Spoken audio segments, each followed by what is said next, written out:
안녕하십니까? 이번에는 고용시장 둔화가 희소식이라는 주제로 여러분과 대화를 나눠보겠습니다. 부제는 비트코인이 바닥을 찍고 회복하고 있다는 주장 등장입니다.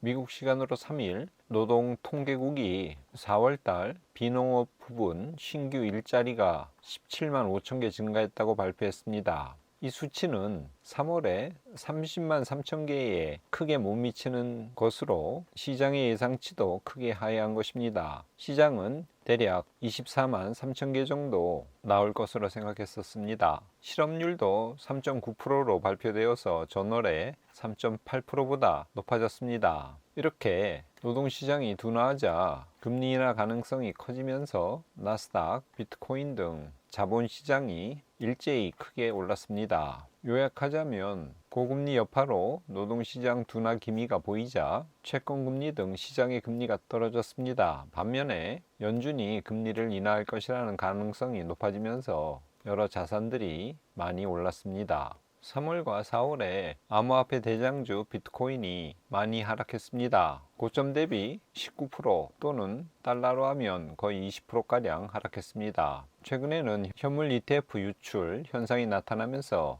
가격이 주춤하고 있다고 전문가들은 그렇게 분석하고 있습니다. 하지만 블랙록은 더 구체적으로 말하면 로버트 미치닉 블랙록 디지털 자산 책임자는 코인데스크와의 인터뷰에서 향후 수개월 내에 국부펀드와 연기금 등이 비트코인 현물 ETF를 매수할 것이라고 전망했습니다. 비트코인이 투자 자산으로서 매력적이란 뜻이죠. 바네크는 비트코인이 투자 다각화, 인플레이션 방어, 해지 수단으로 자리를 잡았다고 긍정적으로 평가했습니다.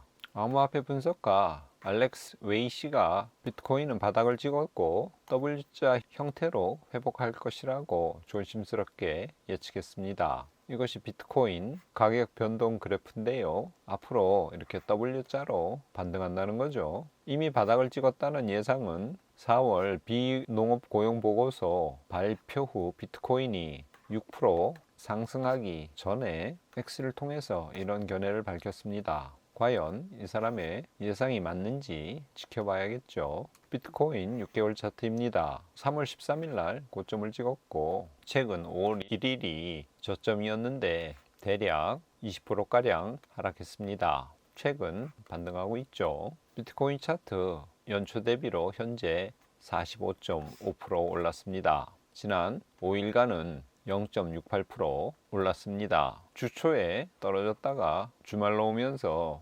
반등했죠. 미국 10년물 국채금리 1년 차트입니다. 올 초부터 가파르게 오르다가 지난 1, 2주 사이에 조금 떨어졌죠. 특별히 지난주 비농업 고용 수치가 생각보다 낮게 나오면서 시장은 연준의 금리 인하 가능성에 무게를 실었고요. 그와 함께 10년물 국채금리도 떨어지고 있는 추세입니다. 미국 금선물 차트 지난 일주일간 약 1%가량 하락했습니다. 2월 중순부터 4월 하순까지 급하게 올랐습니다. 그래서 온스당 2,400불을 돌파했죠. 그리고는 최근 2, 3주 하락하고 있습니다. 서부 텍사스 중진류 1년 차트입니다. 이것도 금선물 그래프와 비슷하게 올 연초부터 급하게 오르다가 최근 좀 조정을 받고 있죠. 현재 배럴당 78불 수준입니다. S&P 지난주에 강보합으로 마쳤습니다. 연초 대비로 약 8%가량 상승한 상태입니다. 코스피 차트는 S&P 500보다는 지난주 조금 성적이 더 좋습니다. 0.97%, 약 1%가량 올랐고요. 연초 대비로 보면 0.26%, 그러니까 거의 변동이 없죠. 정리해 보겠습니다. 미국 현지 시간으로 3일 4월 비농업 부분 신규 일자리 17만 5천 개가 증가한 것으로 발표되었습니다. 시장 예상은 24만 3천 개였는데 예상에 못 미쳤죠. 그리고 3월은 무려 30만 개 이상 일자리가 증가했습니다. 그에 비하면 17만 5천 개는 거의 50%밖에 안 되죠. 이렇게 신규 일자리 숫자가 많이 늘지 않았다는 소식에 사람들은 금리 인하 가능성이 높아졌다고 생각을 했습니다. 그래서 주식과 암호화폐 등 여러 자산들이 이날 많이 올랐죠. 비트코인은 지난 2달간 고점 대비 약 20% 하락했습니다. 그러나 앞으로 국부 펀드와 연기금 자금들이 들어올 것이라고 미국의 가장 큰 자산 운용사 블랙록은 예상하고 있습니다. 비트코인이 투자 자산으로서 전망이 매우 밝다는 뜻이죠. 암호화폐 분석가 알렉스 웨이 씨는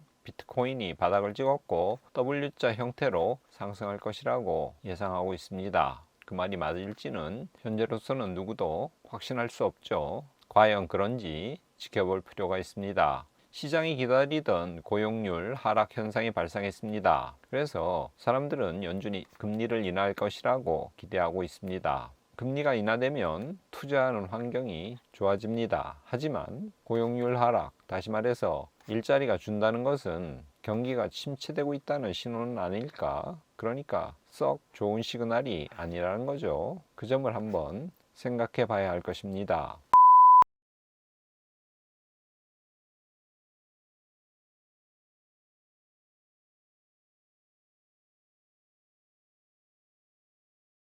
오늘은 마태복음 8장 21절 22절 말씀을 가져왔습니다. 제가 읽어보겠습니다. 제자 중에 또 한 사람이 이르되 주여 내가 먼저 가서 내 아버지를 장사하게 허락하옵소서. 예수께서 이르시되 죽은 자들이 그들의 죽은 자를 장사하게 하고 너는 나를 따르라 하시니라. 지난주 마태복음 12장 누가 내 어머니요 내 동생들이냐 누구든지 하늘에 계신 내 아버지의 뜻대로 하는 자가 내 형제요 자매요 어머니이니라. 이 구절을 다뤘죠. 이 내용을 통해서 예수님의 복음에는 기존 가족 관계를 깨고 새로운 가족 개념을 도입하고 있다고 말씀드렸습니다. 그리고 혈육계에 어머니와 동생이 중요한 것이 아니라 신앙 안에서 아버지의 뜻대로 행하는 자가 형제요, 자매요, 어머니라고 하는 복음의 과격성에 대해서 말씀드렸습니다. 오늘도 마찬가지입니다. 제자 중 하나가 먼저 죽은 아버지를 장사하고 주님을 따르겠다고 이야기했습니다. 여기 있죠. 주여, 내가 먼저 가서 내 아버지를 장사하게 허락하옵소서. 부모를 장사한다는 것은 윤리 중에서 가장 기본적인 것입니다. 그런데 주님께서는 죽은 자들이 그들의 죽은 자를 장사하게 하고 너는 나를 따르라고 말씀하고 계십니다. 여기 있죠. 죽은 자들이 그들의 죽은 자를 장사하고 너는 나를 따르라. 부모를 장사하는 윤리의 가장 기본적인 것조차 따름이라는 명령 앞에서 부차적인 것 또는 후순이라는 말씀입니다.